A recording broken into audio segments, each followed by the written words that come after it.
أعوذ بالله من الشيطان الرجيم. بسم الله الرحمن الرحيم. قال نوح رب إنهم عصوني واتبعوا من لم يزده ماله وولده إلا خسارا ومكروا مكرا كبارا وقالوا لا تذرن آلهتكم ولا تذرن ودا ولا سواعا ولا يغوث ويعوق ونسرا وقد أضلوا كثيرا ولا تزد الظالمين إلا ضلالا مما خطيئاتهم أغرقوا فأدخلوا نارا فلم يجدوا لهم من دون الله أنصارا وقال نوح رب لا تذر على الأرض من الكافرين ديارا إنك إن تذرهم يضلوا عبادك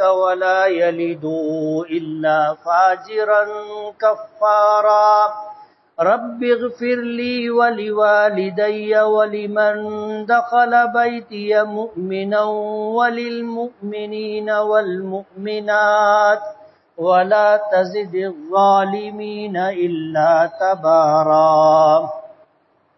صدق اللہ العظیم. سبحانک لا علم لنا الا ما علمتنا انک انت العلیم الحکیم. رب اشرح لی صدری ویسر لی امری واحلل عقدۃ من لسانی یفقہوا قولی. پناہ مانگتا ہوں میں اللہ تعالیٰ کی شیطان مردود سے. شروع کرتا ہوں میں اللہ کے نام سے جو بڑا مہربان بڑی رحمتوں والا ہے. نوح علیہ السلام نے کہا کہ اے میرے پروردگار، بے شک میری قوم کے ان لوگوں نے میری نافرمانی کی ہے اور انہوں نے اتباع کی اور کہنا مانا ان لوگوں کا جن کو ان کے مال اور اولاد نے خسارے کے سوا کچھ بھی نہیں دیا، اور انہوں نے بڑا مکر کیا اور کہنے لگے کہ تم ہرگز مت چھوڑنا اپنے معبودوں کو، اور ہرگز مت چھوڑنا بتوں کو جن کے نام ود ہے، اور نہ چھوڑنا سوا کو اور نہ یغوث کو اور یعوق کو اور نصر کو. اور ان لوگوں نے بہت سارے لوگوں کو گمراہ کیا اور ظالموں کو مت بڑھانا مگر گمراہی میں، اور ان کے گناہوں کی وجہ سے انہیں ڈبو دیا گیا پانی میں اور جہنم میں داخل کر دیا گیا. پس نہیں پایا ان لوگوں نے اپنے لیے اللہ کے علاوہ کسی کو بھی مددگار. اور نوح علیہ السلام نے کہا کہ اے میرے پروردگار، روئے زمین پر کافروں کو رہتا بستا ہرگز مت چھوڑنا. بے شک ان لوگوں نے گمراہ کیا ہے تیرے بندوں کو. اگر آپ نے انہیں چھوڑ دیا تو یہ آپ کے بندوں کو گمراہ کریں گے اور نہیں جنیں گے مگر فاجروں کو اور ڈھیٹ کافروں کو. اے میرے پروردگار، میری مغفرت فرما، مجھے بخش دے اور میرے والدین کو بخش دے، اور ان لوگوں کی مغفرت فرما جو ایمان لا کر میرے گھر میں داخل ہو جائیں، اور ایمان والے مردوں کو اور ایمان والی عورتوں کو بخش دے، اور ظالموں کو تباہی و بربادی کے علاوہ کچھ مت دینا. یہ سورہ نوح کا دوسرا رکوع ہے. اللہ تعالیٰ کے رسولوں میں سے سب سے پہلے رسول تھے. سب سے پہلے رسول کا مطلب یہ ہے کہ اللہ تعالیٰ نے حضرت آدم علیہ السلام کے بعد اگر کسی شخص کو احکامات عطا کیے تھے تو وہ حضرت نوح علیہ السلام تھے.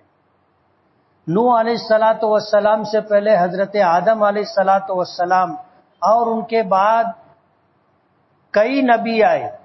ان کے لیے ماننے والی بات صرف اتنی تھی کہ وہ اللہ کو تنے تنہا اپنا معبود مانے اور وقت کے نبی اور گزرے ہوئے نبی کو اللہ کا نبی مانے.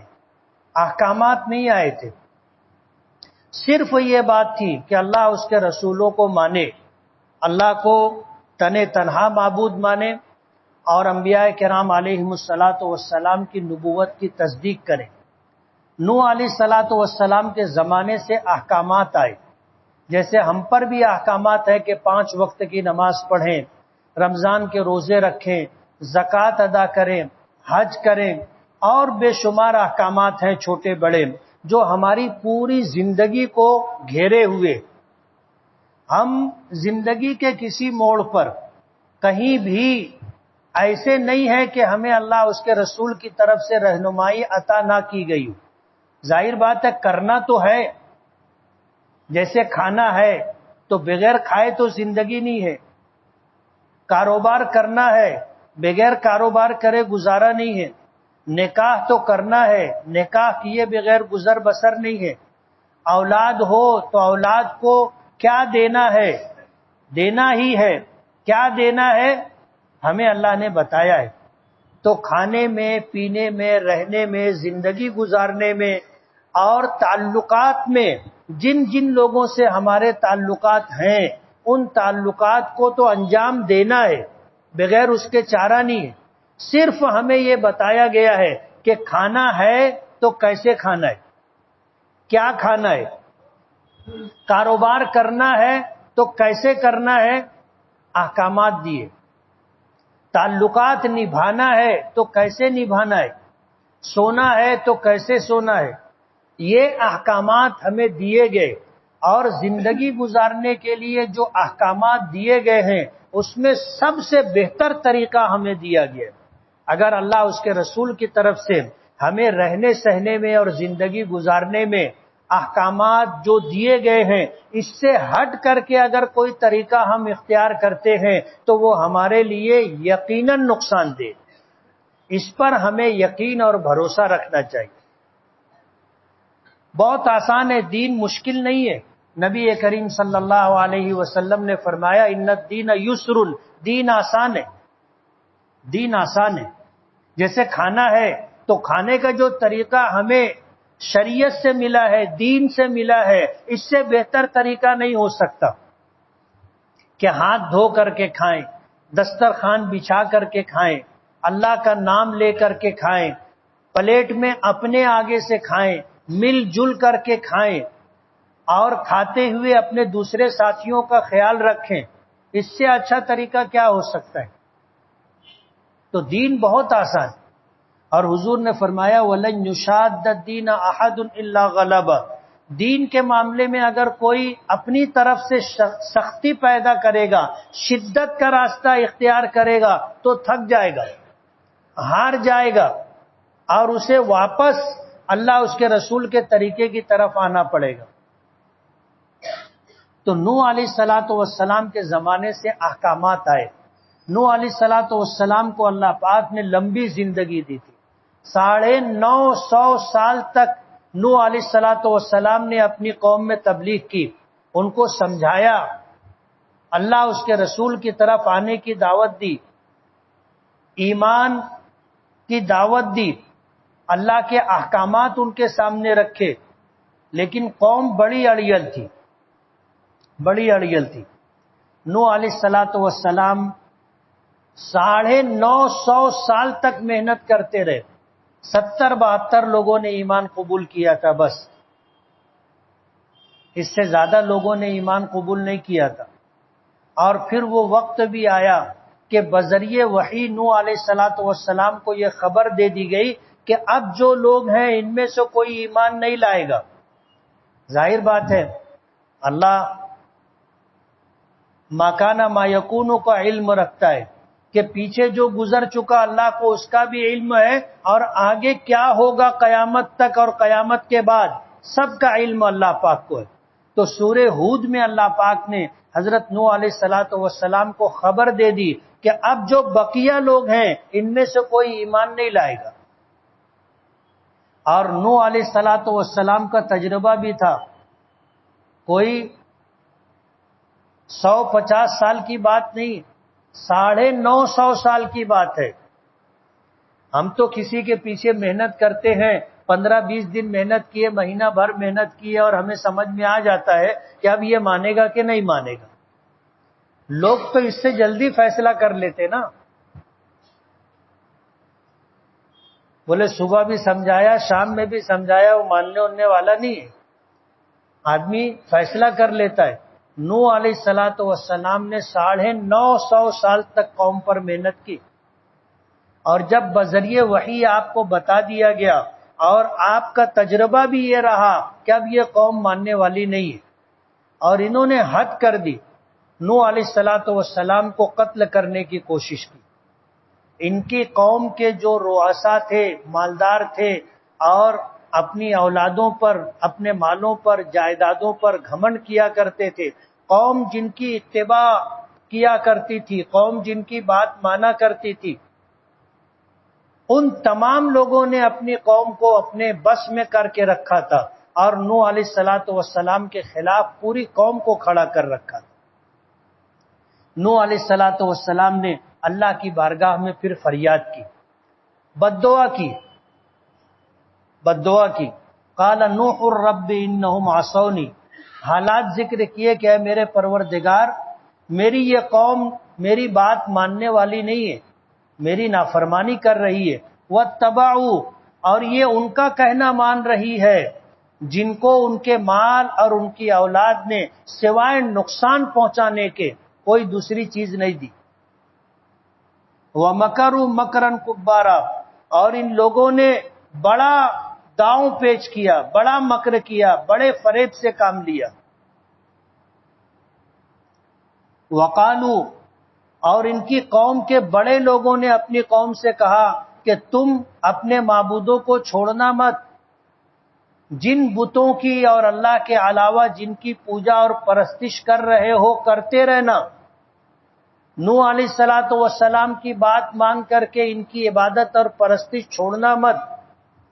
ولا تذرن، اور ان کی قوم میں کچھ لوگ گزرے تھے جن کے کچھ اچھے کاموں کی وجہ سے یہ ان کی پوجا کیا کرتے تھے. ان میں سے ایک کا نام ود تھا، دوسرے کا نام سوا تھا، تیسرے کا نام یغوث تھا، چوتھے کا نام یعوق تھا اور پانچویں کا نام نصر تھا. یہ ان کی قوم کے وہ بڑے لوگ تھے جو دنیا سے جا چکے تھے، لیکن اچھا کام کرنے والے لوگ تھے، نامور لوگ تھے. تو نوح علیہ الصلوۃ والسلام کی قوم ان کی پوجا کرنے لگی تھی. شرک کا آغاز نوح علیہ الصلوۃ والسلام کی قوم سے ہوا تھا. انہوں نے بت بنائے، اور یہ جو 5 نام ذکر کیے گئے ان کے مجسمے بنائے، مجسمے بنا کر کے ان کی پوجا پاٹ شروع کی، اور ان کی پوجا پاٹ چلتی رہی اہل عرب تک پہنچی، حتیٰ کہ مکہ کے رہنے والے، عرب کے رہنے والے بھی ان بتوں کی پوجا کیا کرتے تھے. حدیث پاک میں اور تفسیر میں آتا ہے کہ ود نام کا جو بت تھا، تو دومت الجندل جو قبیلہ تھا، قوم تھی، اس میں ایک قبیلہ تھا، قبیلہ کلب، اس کا یہ بت تھا، یہ لوگ اس کی پوجا کیا کرتے تھے. اور سوا جو تھا سمندر کے کنارے جو قبیلہ حزیل آباد تھا، ان کا بت تھا. یغوث جو ہے قوم سبا کے قریب جرف نامی مقام پر قبیلہ مراد اور قبیلہ بنو غطیف کا بت تھا. یعوق جو ہے ہمدان قبیلے کا بت تھا، اور نصر جو ہے ہمیر قوم کے قبیلے ذوالقلا کا بت تھا. تو اہل عرب بھی ان کی پوجا پاٹ کیا کرتے تھے، اور قوم کے ٹھاکروں نے، چودھری لوگوں نے، مالداروں نے اپنی قوم سے لوگوں سے کہا تھا کہ تم اپنے بتوں کو مت چھوڑنا، اپنے معبودوں کو مت چھوڑنا، اور خاص طور پر جو ہے ود ہے، سوا ہے، یغوث ہے، یعوق ہے، نصر ہے، ان کی پوجا مت چھوڑنا. نوح علیہ الصلوۃ والسلام نے کہا وقت اضلوا کثیرا، کہ اے میرے پروردگار، ان لوگوں نے بہت سارے لوگوں کو گمراہ کیا ہے، بہکایا ہے. ولا تزید الظالمین الا ضلالا، اور ظالموں اور بے انصاف لوگوں کو گمراہی میں اور بڑھا دینا. یہ نوح علیہ الصلوۃ والسلام کی بد دعا ہے. مفسرین نے لکھا ہے کہ نوح علیہ الصلوۃ والسلام کی یہ بد دعا صرف وہ ان کی قوم کے لوگوں کے لیے نہیں ہے، قیامت تک آنے والے جو ظالمین ہیں سب کے لیے۔ آج ہماری حضور کی اس امت میں جو لوگ ظلم کرنے والے ہیں، چاہے کسی پر بھی ظلم کرے، مالی اعتبار سے ظلم کرے، جائیداد کے اعتبار سے ظلم کرے، مار پیٹ کے اعتبار سے ظلم کریں، ناانصافی کے اعتبار سے ظلم کریں، یا ان کے خلاف جو ہے الزام تراشیاں ہو، بہتان لگانا ہو، سازش کرنا ہو، سارے ظالموں کے لیے نوح علیہ الصلوۃ والسلام کی یہ بد دعا ہے۔ وَلَا تَزِدِ الظَّالِمِينَ إِلَّا ضَلَالًا، اور ظالموں کو گمراہی کے علاوہ اور کسی چیز میں مت بڑھانا، ان کو اور گمراہ کرنا۔ دنیا میں ظلم کریں گے اور دنیا میں بھی اس کی سزا بھگتیں گے اور آخرت میں بھی۔ حدیث پاک میں آتا ہے کہ الظلم ظلمات یوم القیامہ، کہ ظلم جو ہے قیامت کے دن کی اندھیریاں ہے، اور ظلم اس کی سزا اللہ دنیا میں بھی دیتا ہے۔ شرک اور کفر جیسے گناہ کی سزا آخرت میں ملے گی، لیکن اللہ کے بندوں کے ساتھ جو لوگ ظلم کرتے ہیں اس کی سزا اللہ دنیا میں بھی دیتا ہے۔ اور یہ نوح علیہ الصلوۃ والسلام کی بد دعا ہے، وَلَا تَزِدِ الظَّالِمِينَ إِلَّا ضَلَالًا، کہ انہیں گمراہیوں میں اور بڑھانا۔ مِمَّا خَطِيَاتِهِمْ أُغْرِقُوا، اللہ پاک فرماتے ہیں کہ نوح علیہ الصلوۃ والسلام کی قوم اپنے گناہوں کی وجہ سے اغرقوا، ڈبو دی گئی، فَأُدْخِلُوا نَارًا، اور جہنم میں داخل کر دی گئی، فَلَمْ يَجِدُوا لَهُم مِّن دُونِ اللَّهِ أَنصَارًا، پس ان لوگوں نے نہیں پایا اپنے لیے اللہ کے علاوہ کسی کو مددگار۔ اور ظاہر بات ہے اللہ مدد کرنے پر قدرت رکھتا ہے، لیکن جب اللہ سزا دینے پر آ گیا تو پھر اللہ کے علاوہ کوئی ان کو بچانے والا نہیں تھا۔ نوح علیہ الصلوۃ والسلام نے مزید بد دعا دی کہ وقال نوح الرب، نوح علیہ الصلوۃ والسلام نے کہا کہ اے میرے پروردگار، لا تذر علی الارض من الکافرین دیارا، کہ اس روئے زمین پر کسی کافر کو رہنے سہنے والا مت رہنے دے، سب کو تباہ و برباد کر دے۔ نوح علیہ الصلوۃ والسلام کی بد دعا اللہ پاک نے قبول فرمائی۔ اور قصہ مختصر یہ ہے کہ کشتی بنانے کا حکم دیا، اور نوح علیہ الصلوۃ والسلام کشتی بنانے لگے تو قوم کے لوگ مذاق اڑاتے تھے، آتے جاتے تبصرے کیا کرتے تھے، جملے کستے تھے، اور پھر انہوں نے حد کر دی۔ انہوں نے پوچھا کہ تم کشتی بنا رہے ہو، کہاں چلاؤ گے؟ کہیں دریا پانی تو ہے نہیں۔ انہیں کیا معلوم کہ اللہ اس پر قادر ہے کہ جہاں کبھی پانی نہ ہو وہاں پانی پانی کر دے، سمندروں کو خشک کر دینا اور خشک زمین اور ریگستانوں کو جل تھل کر دینا اللہ کے لیے کوئی بڑی بات نہیں۔ کشتی بنا رہے تھے تو یہ لوگ نوح علیہ الصلوۃ والسلام کا مذاق اڑاتے تھے کہ کشتی کہاں چلاؤ گے؟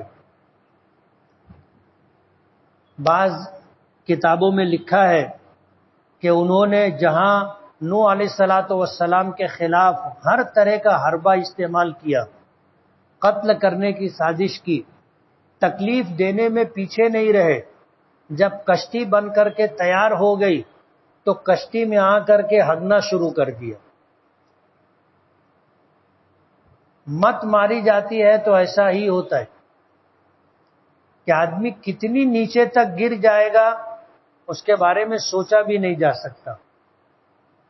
اب نوح علیہ الصلوۃ والسلام پوری قوم کے مقابلے میں اکیلے تھے، مقابلہ تو نہیں کر سکتے تھے، اس لیے جو حرکت کی جا رہی تھی دیکھنے اور سمجھنے کے باوجود نوح علیہ الصلوۃ والسلام بے بسی سے خاموش رہے۔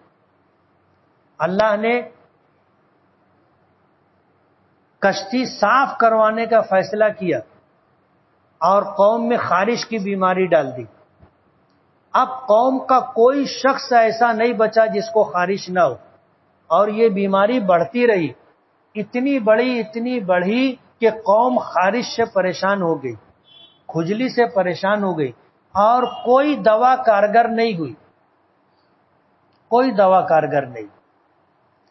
اب ایک شخص رات کے اندھیرے میں کشتی میں پاخانہ کرنے کے لیے گیا، کشتی کی منڈیر پر بیٹھا تھا، پیر پھسل گیا اور کشتی کے اندر گر گیا۔ اب کشتی بھری ہوئی تھی سون کھاد سے، کشتی غلاظت سے بھری ہوئی تھی۔ اب یہ اندر گرا، گرنے کے بعد نکل کر کے چھپ چھپا کر کے گھر آیا اور نہا دھو کر کے اپنے آپ کو اس نے صاف کیا، پاک کیا، تو اس کی ساری کھجلی ختم ہو گئی۔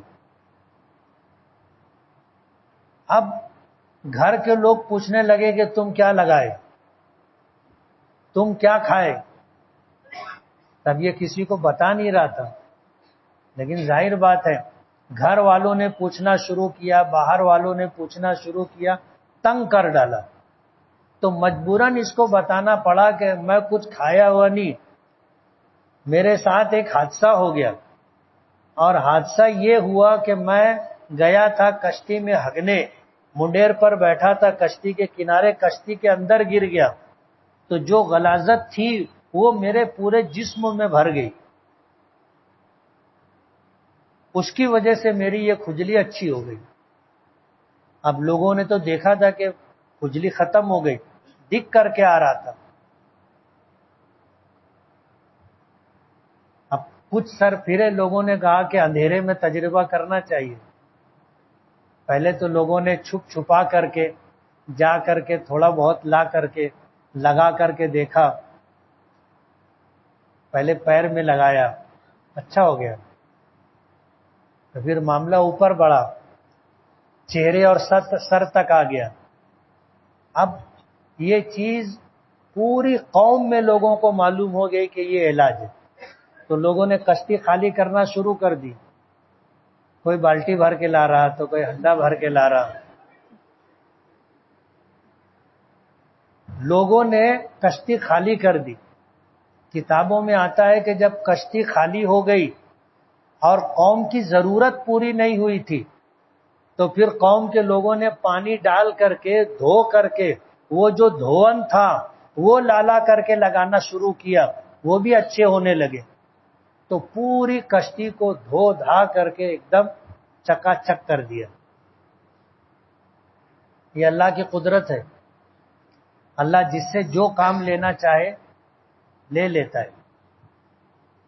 نوح علیہ الصلوۃ والسلام کے ساتھ انہوں نے یہ حرکت کی، اللہ نے ان کو دنیا میں ہی سزا دے دی۔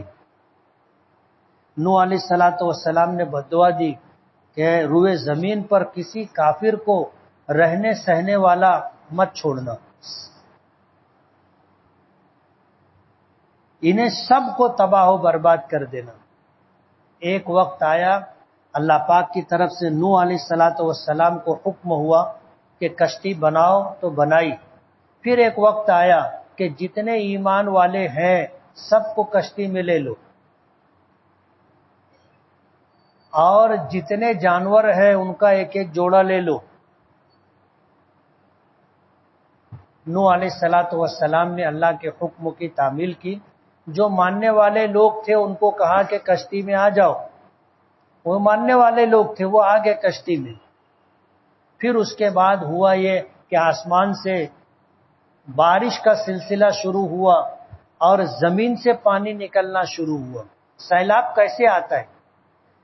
سیلاب ایسے ہی آتا ہے کہ آسمان سے بارش ہوتی ہے، عام طور پر زمین پانی پی لیتی ہے، سارا پانی زمین میں اتر جاتا ہے اور سال بھر کے لیے ذخیرہ ہو جاتا ہے، اور ہم لوگ وہی پانی کنویں سے اور بورنگ سے نکال کر کے استعمال کرتے ہیں۔ وہی پانی جو ہے نہروں میں، ندیوں میں، دریاؤں میں چلتا ہے، سال بھر لوگوں کی ضرورتیں پوری ہوتی۔ لیکن جب سیلاب آنے والا ہوتا ہے تو زمین بجائے پانی اندر لینے کے باہر نکالنا شروع کر دیتی، کہ جو زمین پانی اندر ہے وہ بھی باہر آنے لگتا ہے۔ اب ظاہر بات ہے یہ پانی جائے گا کہاں؟ تو پھر یہ پانی زمین کے اوپر ہوتا ہے اور سیلاب کی شکل اختیار کرتا ہے۔ نوح علیہ الصلوۃ والسلام کو اللہ نے حکم دیا تھا کہ ہر ایمان والے کو اور اسی طرح تمام جانوروں کے ایک ایک جوڑے کو لے لے۔ نوح علیہ الصلوۃ والسلام نے اللہ کے حکم کی تعمیل کی۔ اب آسمان سے پانی برسنا شروع ہوا، زمین سے پانی نکلنا شروع ہوا، حتیٰ کہ بتاتے ہیں کہ تنور جس میں روٹی پکتی ہے، آگ دہکائی جاتی ہے، اس میں سے بھی پانی نکل رہا تھا۔ چاروں طرف پانی ہی پانی۔ اور پھر پوری دنیا اللہ پاک نے غرق کر دی، پوری دنیا۔ ایمان والوں کے علاوہ ایک آدمی بھی بچا نہیں۔ سورہ ہود میں آتا ہے کہ نوح علیہ الصلوۃ والسلام کا بیٹا ایمان نہیں لایا تھا۔ نوح علیہ الصلوۃ والسلام نے اپنے بیٹے سے کہا کہ ایمان لے آ اور کشتی میں بیٹھ جا، آج جو کشتی میں رہے گا وہی بچے گا، باقی اللہ کے اس عذاب سے کوئی کسی کو بچا نہیں سکے گا۔ تو وہ کہنے لگا کہ میں پہاڑ کی چوٹی پہ چڑھ جاؤں گا، سآوی الی جبل یعصمنی من الماء، میں پہاڑ کی چوٹی پر چڑھ جاؤں گا تو یہ پہاڑ کی چوٹی کی بلندی مجھے ڈوبنے سے بچا لے گی۔ نوح علیہ الصلوۃ والسلام نے فرمایا لا عاصم اليوم من امر اللہ، اللہ کے اس عذاب سے آج کوئی بچانے والا نہیں۔ پانی بڑھتا رہا، وہ پہاڑ پر اوپر چڑھتے رہے، قوم کے ساتھ چوٹی پہ چلے گئے، وہاں بھی پانی پہنچ گیا۔ نوح علیہ الصلوۃ والسلام نے کہا کہ اب بھی موقع ہے، آ جا۔ وہ نہیں مانا۔ نوح علیہ الصلوۃ والسلام نے اللہ سے فریاد کی کہ یہ میرا بیٹا ہے۔ باپ کی محبت تھی، پدری شفقت کی وجہ سے نوح علیہ الصلوۃ والسلام نے اللہ کی بارگاہ میں فریاد کی کہ اللہ یہ میرا بیٹا ہے۔ اللہ پاک نے فرمایا کہ جو نافرمان ہو وہ بیٹا نہیں ہوتا،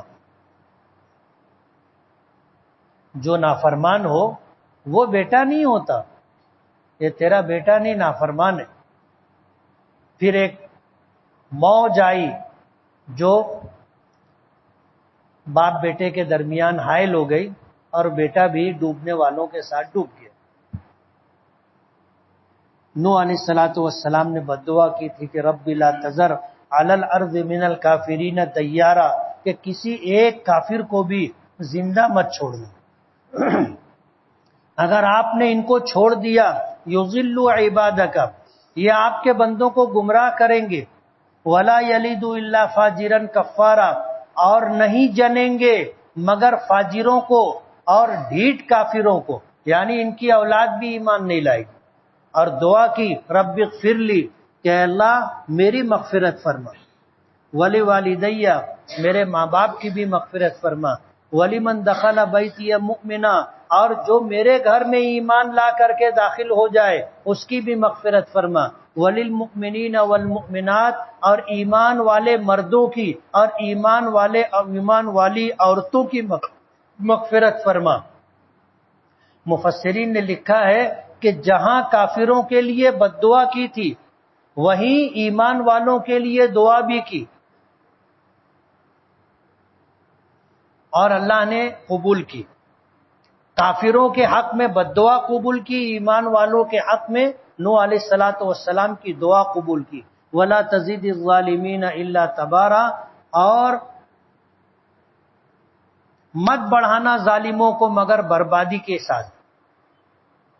یہ بھی گمراہی اور بربادی دونوں بد دعا کی ظالموں کے لیے، اور مفسرین نے لکھا کہ یہ قیامت تک کے ظالموں کے لیے، ظالموں کے لیے گمراہی اور بربادی کی بد دعا نوح علیہ الصلوۃ والسلام نے کی ہے۔ اور ظاہر بات ہے نوح علیہ الصلوۃ والسلام کی یہ بد دعا قبول ہے، جبھی تو ان کی پوری قوم کو ڈبا دیا گیا تھا، ایک کو بھی زندہ نہیں چھوڑا تھا۔ تو ظلم کرنے والے کسی بھی اعتبار سے اگر ظلم کر رہے ہیں تو دنیا میں اس کی سزا ضرور ملے گی۔ کبھی یہ دھوکے میں مت رہنا، کبھی بھی یہ دھوکے میں مت رہنا کہ میرا کچھ نہیں ہوگا، کسی کو معلوم نہیں ہے، یہ دھوکے میں مت رہنا۔ جو سزا پر قدرت رکھتا ہے اس کو سب معلوم ہے۔ اللہ کی گرفت سے آدمی بچ نہیں سکتا۔ ایک جج سوئمنگ پول میں نہا رہا تھا. اس نے فائرنگ کی آواز سنی. اس نے دیکھا کہ ایک آدمی نے ریوالور نکال کر کے ایک آدمی کو جان سے مار دیا. اس نے مرنے والوں کو بھی دیکھا اور مارنے والے کو بھی دیکھا. اس کے بعد بھگدڑ ہو گئی. مارنے والا بھاگ گیا. اب پولیس آئی, اس نے پنچنامہ کیا اور FIR رجسٹر کر لی. اور اس کے بعد پولیس نے قاتل کو ڈھونڈنا شروع کیا. اب ڈھونڈتے ڈھونڈتے ایک آدمی گرفت میں آیا. جب اس کو پکڑ کر کے لایا گیا, کیس بنایا گیا, اس کو 302 کا قلم لگا کر کے اس کو اندر کر دیا گیا. معاملہ کورٹ میں پہنچا. پولیس نے چارج شیٹ داخل کی. آروپی کو لایا گیا. یہ وہی کیس تھا اور اس جج کے پاس پہنچا تھا جو جج سوئمنگ پول میں نہا رہا تھا, جو اس قتل کا چشمدید گواہ تھا. اس نے جب پولیس جس کو پکڑ کر کے لائی تھی اس کو دیکھا تو جج کو حیرانی ہوئی کہ یہ وہ شخص نہیں ہے جس نے فائرنگ کی تھی اور ایک آدمی کا قتل کیا تھا. جج نے دیکھا تھا, اس نے دیکھ کر کے پہچان لیا کہ یہ وہ آدمی نہیں. لیکن پولیس جو کاغذات ثبوت و شواہد لے کر کے آئی تھی اس کے پیش نظر یہ 100% گنہگار ثابت ہو رہا تھا. اس کے قاتل ہونے کے تمام تر ثبوت اور دلائل شواہد سب موجود تھے. اب جج کو سوائے پھانسی کی سزا دینے کے لیے اس کے علاوہ کوئی راستہ نہیں تھا. لیکن ظاہر بات ہے جج بھی انسان ہے. جج بھی انسان ہے, اس کو بھی اللہ ضمیر دیتا ہے. وہ بھی سوچ میں پڑ گیا کہ یار یہ گنہگار آدمی نہیں ہے, میں اس کو کیسے سزا دوں. یہ قاتل نہیں ہے, قاتل کو تو میں نے دیکھا تھا, وہ کوئی اور ہے. وہ اینٹی چیمبر میں گیا اور یہ جو کٹہرے میں کھڑا تھا ملزم, اس کو اندر بلایا. اندر بلا کر کے پوچھا کہ اس قتل کا چشمدید گواہ میں ہوں, میں نے فائرنگ کرنے والے کو دیکھا تھا, وہ تو نہیں ہے,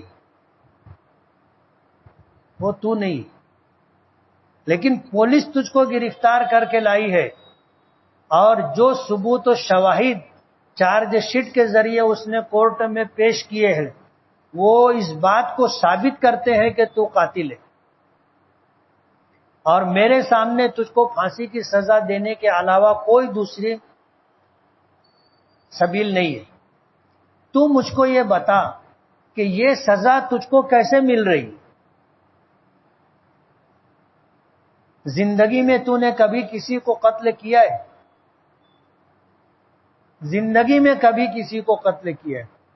تو وہ سر جھکا کے کہنے لگا کہ آج سے 30 سال پہلے میں نے ایک آدمی کا قتل کیا تھا, لیکن مجھ تک قانون کا ہاتھ نہیں پہنچا, میں پکڑا نہیں گیا, لیکن میں نے 30 سال پہلے ایک قتل کیا تھا. اس جج نے کہا بس اب مجھے اطمینان ہو گیا کہ میں جس کو سزا دے رہا ہوں وہ قاتل ہے. اسے اس قتل میں تو سزا نہیں ہوئی تھی, لیکن اس کو قتل کی سزا ہو رہی ہے, اور پھر آ کر کے اس نے اس کے لیے پھانسی کی سزا کا فیصلہ لکھا اور قلم توڑ دیا. اس لیے ظلم کرنے والے کبھی بھی یہ دھوکے میں نہ رہے کہ ہم کو سزا نہیں ملے گی. آدمی بسا اوقات سوچتا ہے میں تو کچھ کیا ہی نہیں تھا, اپنے طور پر وہ کہتا ہے میں تو کچھ کیا ہی نہیں تھا. پھر تو یہ جو پھر ہے یہ ماضی کے کسی گناہ کی سزا ہے. ظلم کیے ہو تو بھگتنا پڑے گا, بغیر بھگتے دنیا سے جاؤ گے نہیں. نوح علیہ الصلوۃ والسلام کی بددعا ہے وَلَا تَزِدِ الظَّالِمِينَ إِلَّا تَبَارًا, تباہی اور بربادی کے اعتبار سے ظالموں کو اور بڑھانا, ان کو اور گمراہ کرنا، ان کو اور برباد کرنا. ظلم کرنے کی وجہ سے سب سے پہلے اللہ پاک دل کا چین اور سکون چھین لیتا ہے. آدمی دن میں بھی بے چین رہتا ہے، رات میں بستر پہ بھی بے چین رہتا ہے. اس کا ضمیر اس کو ملامت کرتا رہتا ہے، سونے نہیں دیتا چین اور سکون سے. تو کسی پر کبھی ظلم نہیں کرنے کا، اپنے آپ کو ہمیشہ ظلم سے بچانے کا. بسم اللہ الرحمن الرحیم.